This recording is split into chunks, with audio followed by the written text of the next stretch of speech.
Sight reading. As I mentioned, there was no question amongst us that sight reading would be included. I know that lots of you worry about this because you know that the students don't like it and that you feel that the students, it may stop some students from doing exams because they're so worried about the sight reading. A couple of things. First of all, it's an essential part of being a musician. I know you know that, and I know that I don't need to tell you that. But I try to encourage my students to firstly understand that. I try to encourage them to understand that the sight reading portion of the exam is really small. It's a tiny part of the exam. The last thing I try to really instill in my students is some kind of process to at least executing the task well. My biggest gripe is with all the students that I see come through exams, and this includes HSC in New South Wales and things like that, where they are required to do sight singing as a part of their exam. Are they required to at Year 12? No?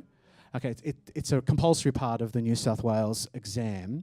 And I will often see students, and in AMEB exams, they'll get the example, they'll look at it, they will have given up already in the first 5 seconds. They will have given up.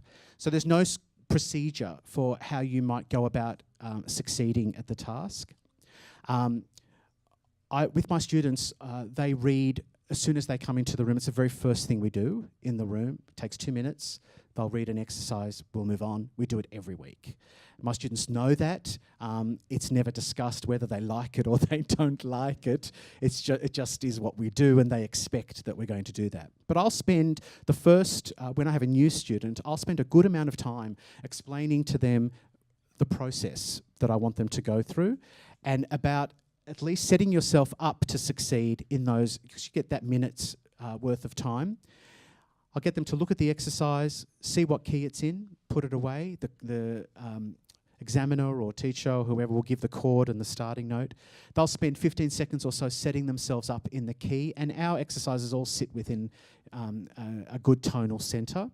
I'll get them to set themselves up in the key, the tonic triad, a scale up and down, manoeuvre through the key, just so that they're really firmly embedded in that in their head before they've even looked at the exercise for like the first 15 seconds. In the early stages, I'll sometimes test them on the different things, and I'll give them a pattern. They'll just sing it back to me, so I know that they're in the key and they can manoeuvre through the key.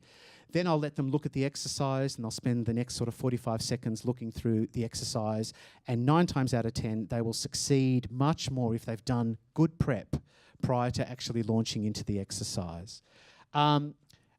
And I've had great success with my students having some kind of format doing that. I have a lot more of the sight singing exercises that I've written myself, I'm sure you do too, that I keep in my studio, and I just churn through them. The sight singing book is part of the pack, and I've given you just a few examples there just so you can see roughly the standard that's required. People can sing the sight singing on whatever vowel, whatever system you've taught them, whether it's numbers, fixed do, movable do, whatever you've taught them, they can do it on whatever vowel they choose or whatever. They can stand on their head and whistle Dixie if they wish. As long as the notes are correct and the rhythm's there, then we're pretty happy. But I encourage you to let them know that it's a small part of the exam and it doesn't rest on that. I know that they can freak themselves out. Yes, question? Sorry? What percentage of the exam? There's no specific percentage. No, there's no specific percentage there. But Richard Morphew in New South Wales, who I respect a great deal and is a good friend of mine and very senior examiner in New South Wales and well known across the country, he said to me, when he was training me to be an examiner, he said to me, I go by the size of the box on the page. If it's a large box, it gets a lot. If it's a small box, it gets a little. How big is the sight reading box? Small. It's small. So well, ladies and gentlemen, on behalf of the Advisory Committee and AMEB Federal, we really tried to create a syllabus which will be enjoyable, which will allow a whole bunch of new people to walk through your door and to experience exams or just singing if that's what they want to do.